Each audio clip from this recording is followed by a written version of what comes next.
নমস্কাৰ বন্ধুসকল, মোৰ অন্য এটা ভিডিঅ'লৈ আপোনালোকক স্বাগতম জনাইছোঁ। বন্ধুসকল, আজি আমি আলোচনা কৰিম অসম পুলিচৰ ওপৰত। যিহেতু অসম পুলিচৰ এবি, ইউবি, এছআইকে ধৰি বহুতকেইটা বিভাগতে আপোনালোকৰ ফিজিকেল হ'বলৈ বাকী আছে। ফিজিকেল কেতিয়া হ'ব, CM ছাৰে কি কৈছে, লগতে কামাণ্ডো বেটেলিয়নৰ নতুন ভেকেঞ্চিৰ ওপৰতো কিছুমান কথা আলোচনা কৰিবলৈ চেষ্টা কৰিম।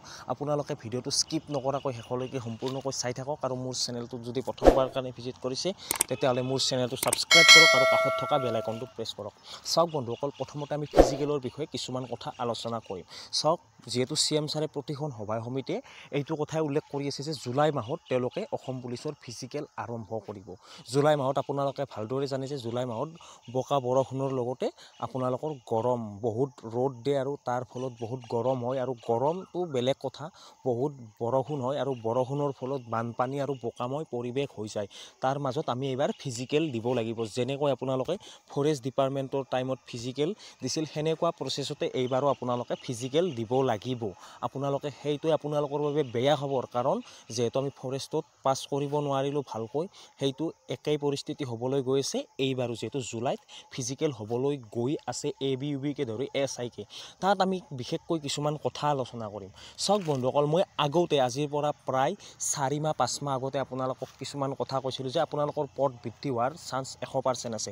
আপোনালোকে গমে পাইছে, মিনিমাম আপোনালোকৰ 150, 250, 500 মান ভিতৰত পদ ইনক্ৰিজ হৈছিল। এতিয়া আৰু আকৌ নতুনকৈ পদ ইনক্ৰিজ হোৱাৰ সম্ভাৱনা আছে নেকি? হয় বন্ধুসকল, আপোনালোকৰ পদ আকৌ নতুনকৈ ইনক্ৰিজ হোৱাৰ সম্ভাৱনা যথেষ্টখিনিয়ে আছে। হয়তো 300-400 পদ আপোনালোকৰ 300-400 পদ ইনক্ৰিজ হোৱাৰ সম্ভাৱনা যথেষ্টখিনিয়ে আছে। আপোনালোকে ভালদৰে প্ৰিপাৰেশ্যন চলাই থাকক।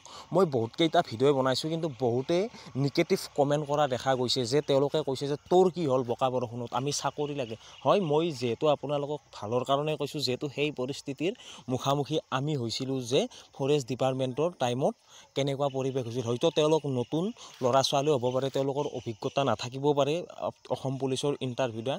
এইবাৰ তেওঁলোকে দিলে গম পাব যে বোকা বৰষুণৰ মাজত তেওঁলোকে পাছ কৰিব পাৰে নে নোৱাৰে। মই কৈছোঁ যে প্ৰথমৰ পৰা বোকা বৰষুণ নাছিল। যোনসকল ল'ৰা ছোৱালীয়ে ভালদৰে দিব পাৰিছিল, বোকা বৰষুণ নাথাকোঁতে তেওঁলোকে ভালদৰে পাছ কৰি গৈছিল। আৰু বোকা বৰষুণৰ টাইমত যোনে দিছিল তেওঁলোকে প্ৰায় 99% ভাল মাৰ্ক উঠাবই নোৱাৰিলে। মই সেইটো কথাহে কৈছিলোঁ। এতিয়া আহিছোঁ নতুন পদৰ ওপৰত। যিহেতু আমাৰ কামাণ্ডো বেটেলিয়নৰ নতুন পদ আহিবলৈ বাকী আছে, সেই পদসমূহ আহিবনে নাহে।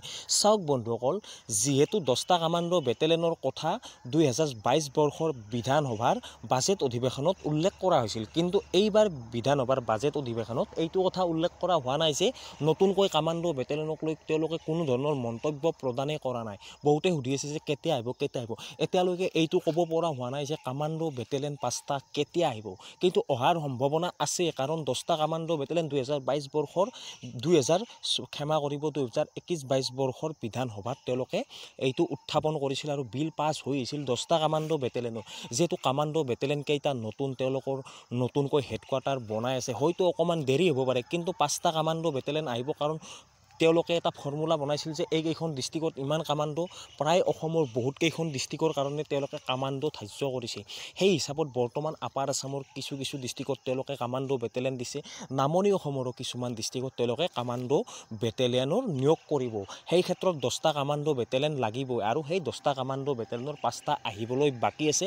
আপোনালোকে ধৈৰ্য ধৰক, আপোনালোকৰ পদ আহিব। কিন্তু এটা কথা যে ধৈৰ্য ধৰি থাকিলে বহুতৰে এজ গুচি যাব, কাৰণ কামাণ্ডো বেটেলিয়নৰ এজটো খুবেই কম। হয়তো এটা বয়স গুচি যোৱাৰো সম্ভাৱনা যথেষ্টখিনি আছে। হয়তো আপোনালোকৰ কামাণ্ডো বেটেলিয়ন আহিব, হয়তো দেৰি হ'বও পাৰে। মই আপোনালোকক গোটেইখিনি ইনফৰমেশ্যন ভিডিঅ'টোৰ মাধ্যমেৰে দিবলৈ চেষ্টা কৰিলোঁ। যদি আপোনালোকে সহমত হয় যে ফিজিকেল আপোনালোকে বোকা বৰষুণতেই দিব, তেতিয়াহ'লে আপোনালোকে তলত কমেণ্ট কৰক। যদি সহমত নহয় যে আমি বোকা বৰষুণৰ মাজত নিদিওঁ, তেতিয়াহ'লে আপোনালোকে কমেণ্ট কৰক আপোনালোকে কোনটো ছাইডত আছে। মই আপোনালোকক চাব বিচাৰোঁ। আজিৰ ভিডিঅ'টোত এইখিনি। আজিলৈ আহিছোঁ। জয় হিন্দ, জয় ভাৰত।